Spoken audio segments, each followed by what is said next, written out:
causes these changes in our cities.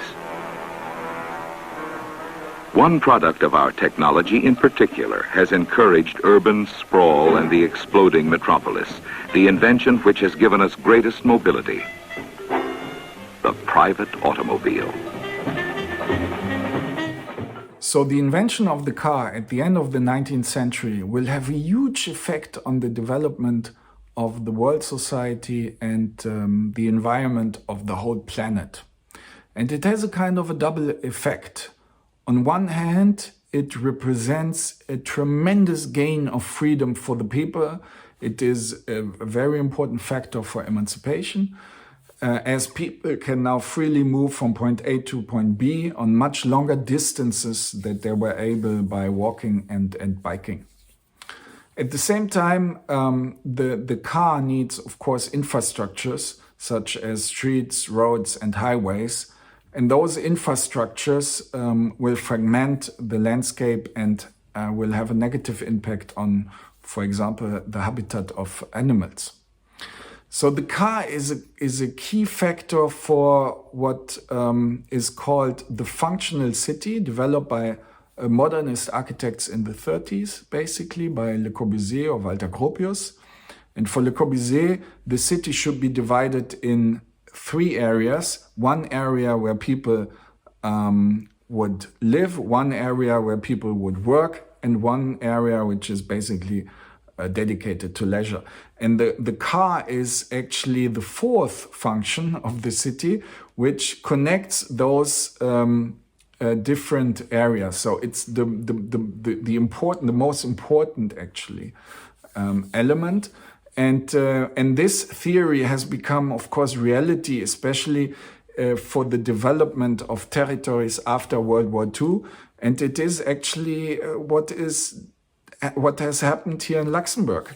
You cannot imagine the functional space of Luxembourg without the car, actually. The distances from where people live and to where people go for work or for leisure or to buy their stuff are incredibly huge today. It's just incredible how long those distances are. And the challenge is now to bring those functions of the life to a closer relationship. The shopping mall. An American icon, rarely acknowledged for its landmark status. It's easy to forget that less than 60 years ago, shopping was a drastically different experience. It's a happy-go-spending world, reflected in the windows of the suburban shopping centers where they go to buy. With the suburban boom of the 1950s, consumers were looking to avoid trips downtown to individual stores where parking was becoming difficult. So Austrian-born architect Victor Gruen designed a building to solve those problems. He set his first design here in Edina, Minnesota, a suburb of Minneapolis, and called it Southdale.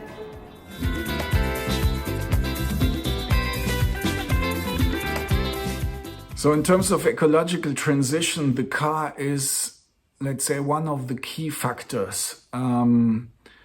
Mobility is responsible for roughly about 40 to 50% of CO2 emissions in Luxembourg. So it's extremely important that we transform actually our territories from the car-friendly city towards, let's say, the city which does not need a car anymore.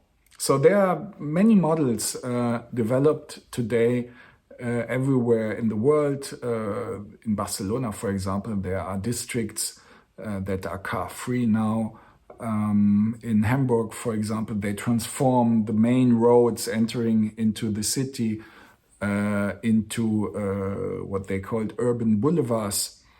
In Paris, they talk about the 15-minute city, meaning that each citizen of the city could reach, let's say, the most essential functions in the city by walking distance of not more than 15 minutes. So this will be a huge challenge, especially in a territory like Luxembourg, or let's say the functional space of Luxembourg, where people use their car to go everywhere in the territory, actually to go for work, which is the let's say, besides the mobility for leisure, it's the biggest challenge, but also, for example, the distances between housing and public infrastructure, such as schools, secondary schools. The average is more than 10 kilometers in Luxembourg. So it's really a huge challenge. Well, the consumerism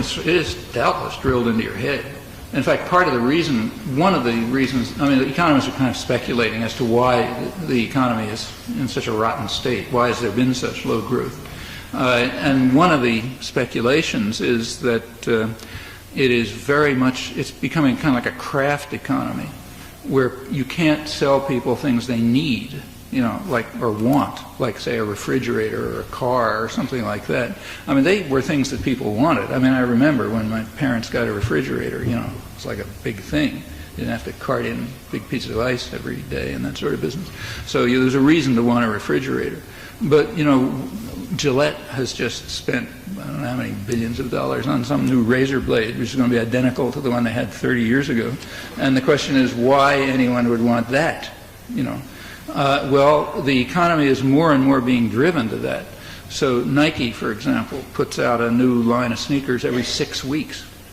There's a place called The Gap. I'm not exactly sure what they sell, jeans, I think, or something. Here we've got 5 super relevant books in terms of what we'll be doing in this year's studio. The first one's called Everyday Urbanism, which is a book by Margaret Crawford. And it's one of the seminal texts on cities and real or everyday life, as introduced originally by Henri Lefebvre and Michel de Certeau. But at the same time, it's investigating actual urban spaces, its tactics and the practices at first hand. This one is a book by Ian Sinclair called London Orbital, which is a super interesting documentary about the spatial and social conditions alongside the M25, which is the circular motorway that surrounds London. It investigates the spatial conditions and practices of the fringes or the kind of spatial margins, or whatever you want to call it, the in-between spaces, for example. This one's called Post-Growth Living for an Alternative Hedonism. And in this one, Kate Soper, in a really stunning way, interrogates the questions around endless growth, and also in the light of the global pandemic, questioning basically how do we redirect our energies in this context. The really cool thing about it is that instead of blackmailing or simply criticizing, she calls for pleasure when it comes to both work and life, and also questions around work-life balance, and the ways in which our individual change will have a direct impact on debates around climate change and the future at large. The next book is Housing the Co-op, subtitle A Micropolitical Manifesto, which illustrates and promotes contemporary practices of the cooperative in architecture, or if you want, also critical spatial practices. Does so by observing and illustrating different models of co-ownership, co-production, and co-management. And finally, New Commons for Europe, which was edited by Florian Hertweck, which was a fantastic symposium at the AA in London a couple of years ago, which was also organized by Florian. And the event was focusing on the European Union as a spatial and social construct, showcasing different forms and formats of a generational approach to spatial practice within this construct of the New Commons for Europe. And the basic question here was, how can we essentially as city makers, architects, planners, and so on, produce spaces for the common good? So for those of you who are interested, we can also organize reading sessions. I would be super happy to offer any kind of side reading, and these basically you have to understand them as a set of suggestions. You don't have to read the books, obviously, but it's something that we would really like to discuss with you in order to push the project.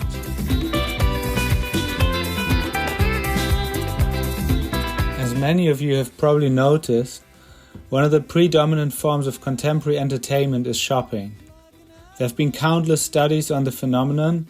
One of the most notable ones, probably the Harvard Guide, the project on the city conducted by Kohlhaas in 2001, and yes, this was 20 years ago.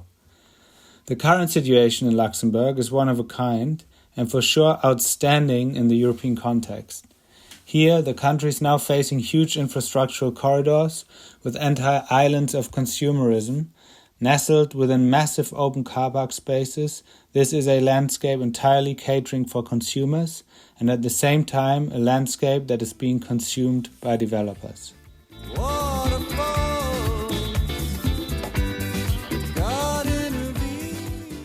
So it was a state of the art in the 50s, 60s and 70s to superimpose those modern infrastructures on existing urban and rural landscapes. And by doing so, they destroyed, of course, existing fabrics, urban fabrics, existing patterns, existing habitats, like, fragmenting forests and fields. And now we are entering into a new era where we retransform again those legacies of the fossil age. And the question is how you do this.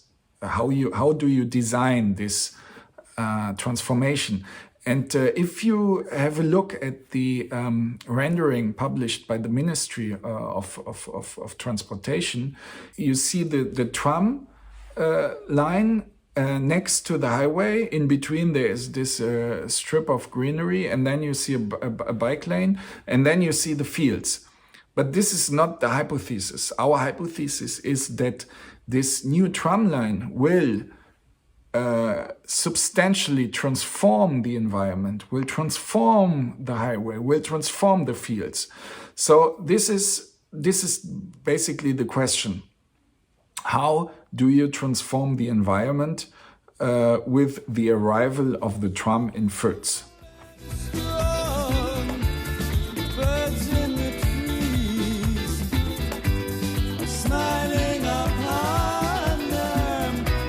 Foetz is one of those weird legacies of the fossil age. It could not work without the car. You cannot imagine this place without the car today, but you will have to imagine this place without the car. So you have to transform the existing, let's say, settlement, which is a kind of an assembly, a weird assembly of what Robert Venturi and Dennis Scott Brown called the decorated sheds. Those are those huge functional boxes, and you just have the sign on the top of the box, which attracts the people to consume within those boxes to buy the stuff or to eat or whatever.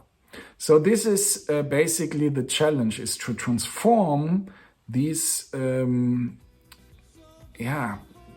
weird area called Foetz into something which could be or should be a lively neighborhood in 2050. A heterogeneous social reality demands corresponding spaces of social interaction. In this context, it will be our role and responsibility to speculate as to what could possibly happen with this site. In other words, what are the situational potentials if we start to intervene in this pedigree shopping experience and bastardize it into dirty typologies?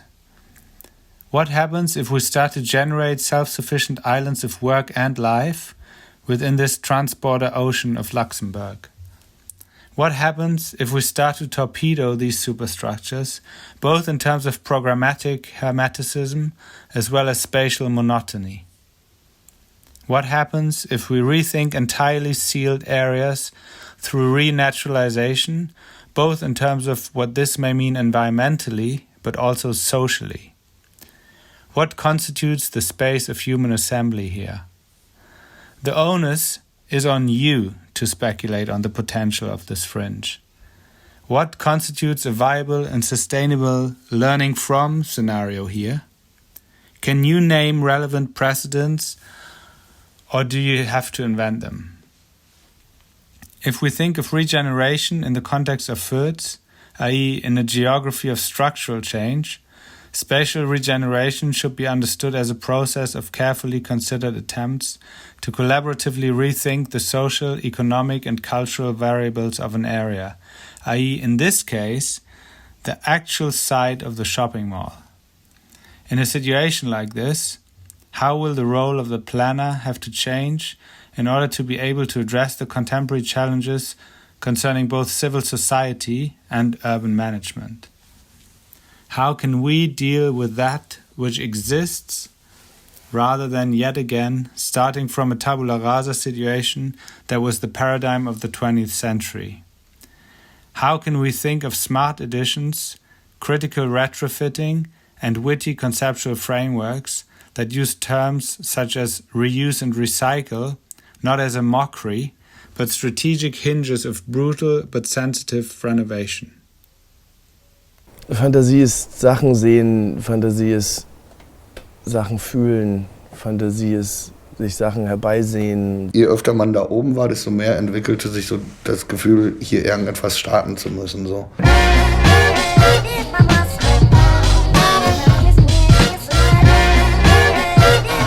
Als Dorian mir das erzählt hat, bin ich natürlich so, super. Dieses Schaffen von Oasen, von kleinen Flecken, die leuchten, das hat mir schon immer gut gefallen. Dass wir so eine Art Kulturdachgarten bauen. Vor 3 Wochen gab es den Startschuss. Kran wurden dann alle Sachen hochgebracht und wir haben angefangen zu bauen. Wir leben nur noch zwischen nicht mehr Tag und Nacht, sondern oben und unten und das ist eine ganz geile Geschichte. Du hast einfach Menschen, mit denen du einen festen Zusammenhalt hast. Im Prinzip wie in Großfamilien, wie in den Sippen früher. Ne? Im Kaufland, das ist im Untergeschoss, kommt die Kacke aus dem Lüftungsrohr von der Decke und das muss ja von Ihnen sein. Wir haben keine Genehmigung noch von Bauamt, obwohl eigentlich schon alles geprüft sind. Die Jote kann ich abbauen, das ist nicht das Problem. Nachdem Brandschutzordnung, Flucht- und Rettungsplan, Feuerwehr, Übersichtsplan, Geschosspläne und Feuerwehrlaufkarten kommt Punkt 2 Nachweise technischer Anlagen.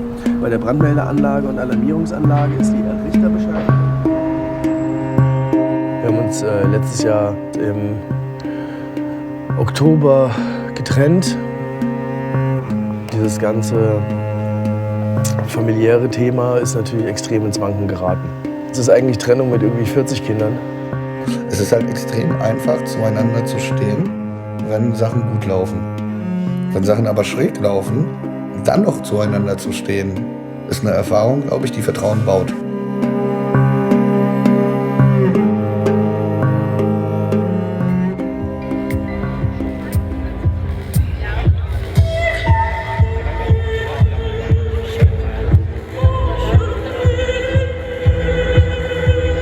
Fantasie ist, bevor irgendwas von Idee zu was anderem wird.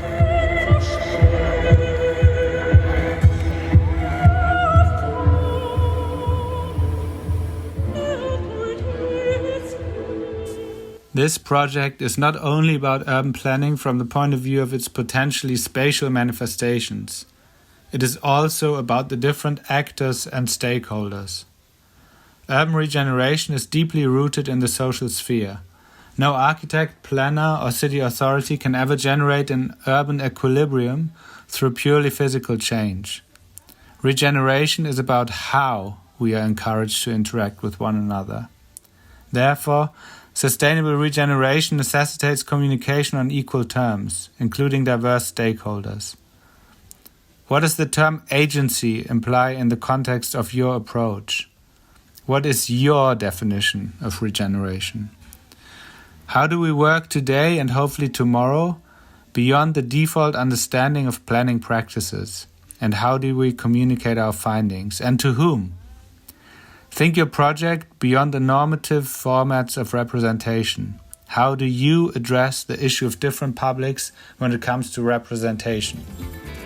With the beautiful highway, this used to be real estate. now it's only fields and trees. Where is the town now?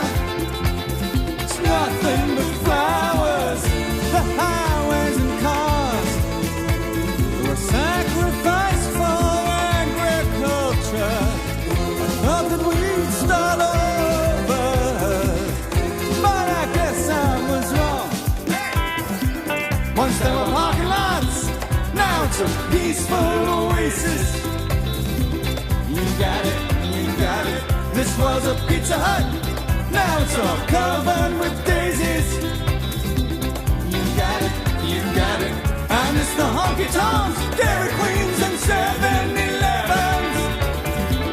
You got it, and as things fell apart, nobody paid much attention.